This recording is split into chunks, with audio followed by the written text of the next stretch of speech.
आप देख लीजिए, एक तरफ लोगों की इतनी परेशानियां हैं और दूसरी तरफ उमर अब्दुल्ला साहब जो हैं वो गुलमर्ग से बाहर निकलते नहीं हैं। अभी तक तो मुझे लगता है खाली ख्वाब दिखाए गए अवामुल नास को। आप एमएलए साहिबों को होश में आना चाहिए कम से कम। सबसे बड़ी बदकिस्मती है कि डेली वेजर की बिल असेंबली के अंदर आई और चीफ मिनिस्टर ने उसको खुद रिजेक्ट किया। वो एमएलए साहब है हमारे मियां मेहर अली साहब, बड़ी उम्मीदें लगाए बैठे हैं यहाँ लोग। सेंट्रल गवर्नमेंट को कोई फाइल भेजी नहीं, आपने अपनी तनख्वाह की फाइल भेजी, अप्रूव हो गई। आपने अपने एमएलएस के लिए गाड़ियों के लिए भेजी, अप्रूव हो गई। आपने अपने एमएलएस को अच्छे तरीके से अकोमोडेट करने के लिए भेजा, अप्रूव हो गया। और देखिए, जैसे कल यूनियन बजट वहाँ पेश हुआ, लोगों को काफ़ी एक्सेप्टेशन थी, काफ़ी उम्मीदें थी कि यहाँ बेरोज़गारी के लिए कोई पॉलिसी लाई जाएगी, यहाँ नौजवानों को खुश करने के लिए रोज़गार की कोई पॉलिसी लाई जाएगी, यहाँ पे बैंक के कर्ज़े जो केसीसी का लोन है उसको माफ़ करने के लिए कोई पॉलिसी लाई जाएगी, यहाँ पे बैंक का इंटरेस्ट जो है उसको कम करने के लिए कोई पॉलिसी लाई जाएगी। कोई भी ऐसा वहाँ पे देखने को नहीं मिला। बट यह कि जम्मू कश्मीर के लिए 43,000 करोड़ रुपए जो है उनकी वो ऐसी रकम मुख्तस की है। अब यहाँ की असम्बली जो चल रही है, यहाँ भी बजट इजलास चल रहा है। आज हर एक शहरी ये चाहता है कि 43,000 करोड़ में से कम 3-4 हज़ार करोड़ रुपए उन लोगों के लिए मुख्तस रखें जो बीपीएल कैटेगरी में हैं, जो बिजली फ़ीस के कर्ज़े के नीचे दबे हुए हैं। ये एक उम्मीद लोग लगाए बैठे हैं कि असम्बली के अंदर ऐसा होगा।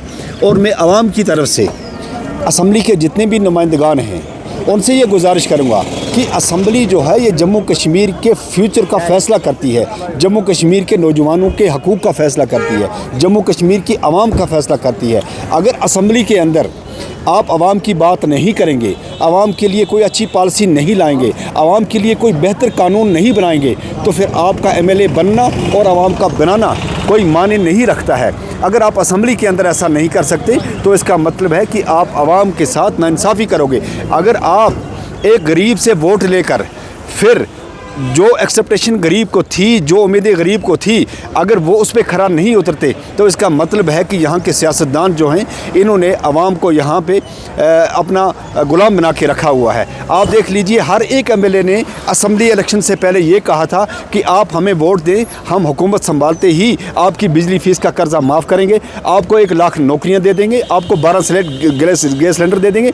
लेकिन अभी तक ऐसा कुछ भी नहीं हुआ। बजाय उसके असम्बली के अंदर 1 लाख से 3 लाख रुपए इनकी तनख्वाह जो है उसको अप्रूवल मिला, इनकी गाड़ियों का खर्चा जो था उसका अप्रूवल मिला, इनकी अकोमोडेशन का जो मसला था उसका अप्रूवल मिला। मुझे बताइए, आवाम आज ये सवाल पूछती है कि इनको पहले अपने एमएलएज़ की तनख्वाह या उनको अच्छे तरीके से अकोमोडेट करना था, वो पहले बेहतर था, या जिन लोगों से इन्होंने वोट हासिल किए, जिस गरीब से, उस गरीब के हक़ में कोई पॉलिसी बनानी थी।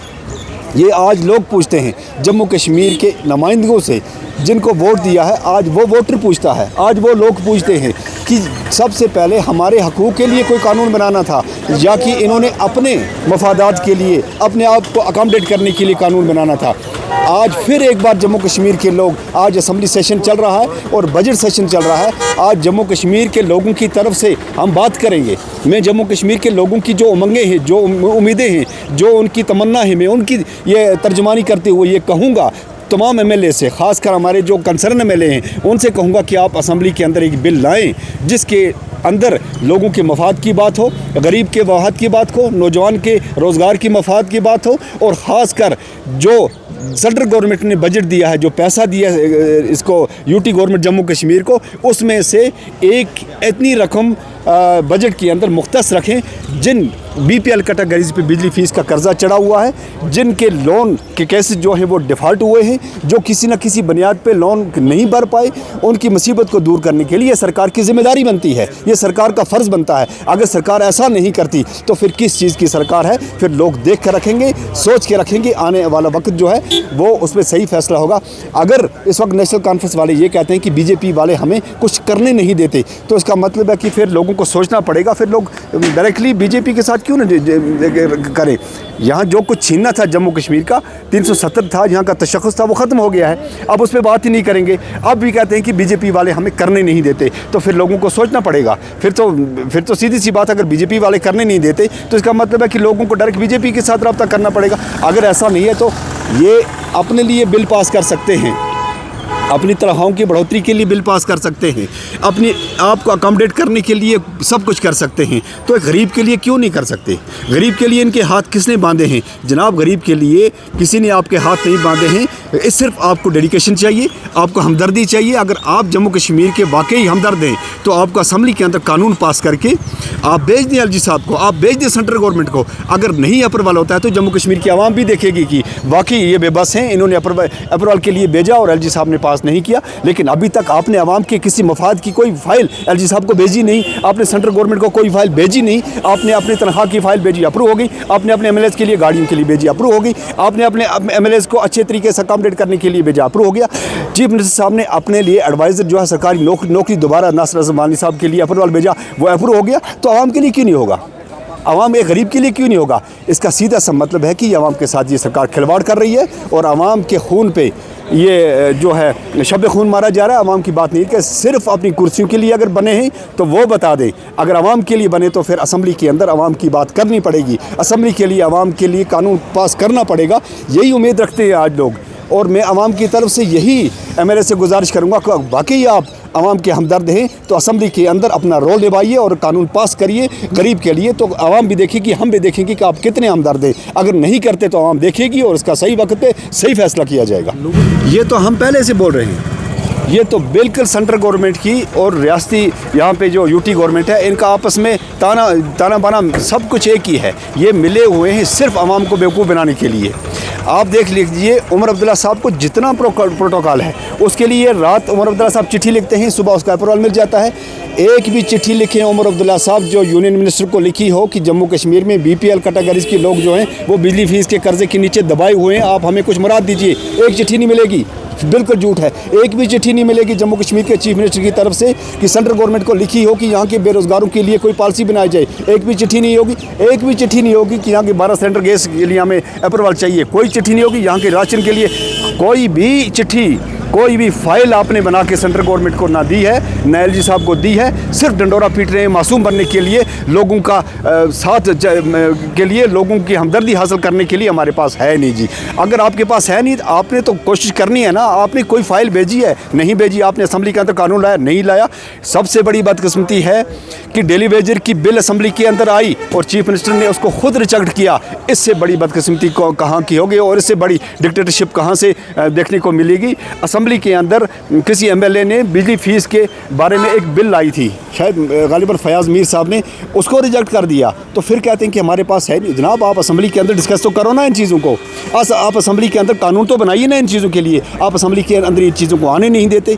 गरीब के लिए जो बिल आती है उसको पास करने नहीं देते, उसको रिजेक्ट करते हैं। इससे बड़ा अलमिया कौन सा होगा जम्मू कश्मीर के अंदर? इससे बड़ा जम्मू कश्मीर के लोगों की बदकिस्मती कौन सी होगी? आप मुझे बताइए। इसलिए आज इस बजट सेशन में जो सेंट्रल गवर्नमेंट से बजट मिला है जम्मू कश्मीर को, उसमें से इतना पैसा कम से कम रखा जाए जो डायरेक्टली एक गरीब के साथ जुड़ा हो, एक आम इंसान के साथ जुड़ा हो। यही एक्सेप्टेशन है जम्मू कश्मीर के लोगों की।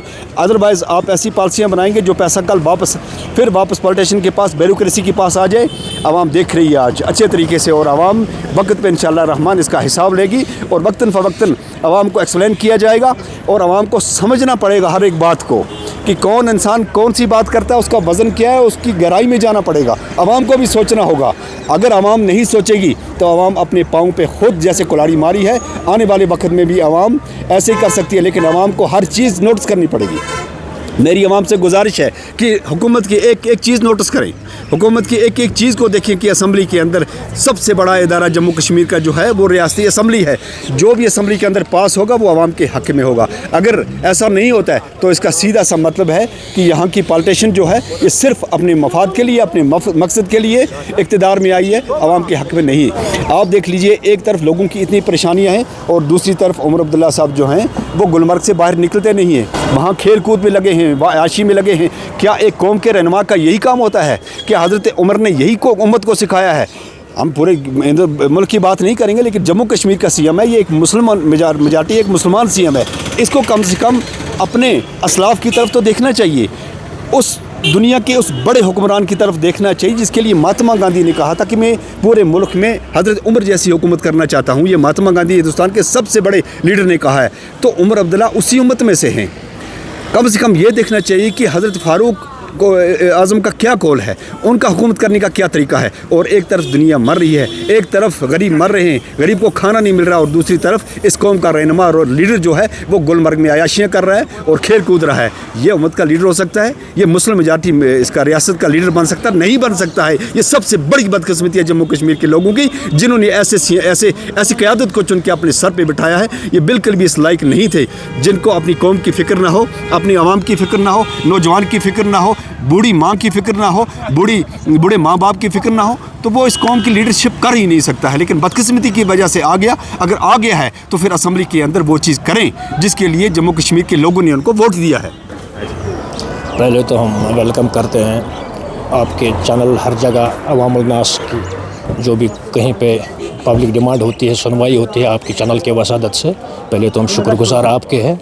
आप रोशनी हर सवाल पे कोशिश करते हैं डालने की। आपने असम्बली की बात उठाई यहाँ पे, तो देखो असम्बली सेशन जो अब शुरू होने वाला है, हमें भी बड़ी उम्मीदें हैं, पब्लिक को भी पूरी उम्मीद है इस पे कि हमारे खासकर कंगन की हम बात करेंगे, युवा MLA साहब है हमारे मियां मेहर अली साहब, बड़ी उम्मीदें लगाए बैठे हैं यहाँ लोग कंगन कॉन्स्टिट्यूंसी के।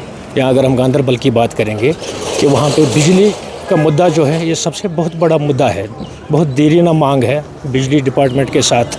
पब्लिक को भी हर वक्त एक भिड़न रहती है, बार बार बिजली काट दी जाती है, और इसमें खासकर शोकाज नोट से बिजली डिपार्टमेंट वालों को भी निकलती है, जो नॉर्मल एक एम्प्लॉय होता है कि बिजली काट दो इनको, क्योंकि जो ये नॉर्मल सरकारी एम्प्लॉय होता है वो भी मजबूर होता है। लेकिन अगर आप, मुझे लगता है जितने भी MLA साहिबान हैं अपने इलाकों में, उनको भी देखना चाहिए कि हमारे इलाकों में कौन सी डिमांड ज़्यादा है, कि पब्लिक ही बनाते हैं इन मंत्री लोगों को। एक बात मैं कहूँगा, ज़्यादा कहने से कुछ निकलता नहीं है। ये वक्त एक ऐसा भी था जब गुफ्कार अलायंस बनी थी, शर्म आनी चाहिए पहले, मुझे लगता है इन बड़े बड़े नेताओं को, कि इकट्ठे होने की गुफ्कार अलायंस भी बना ली थी।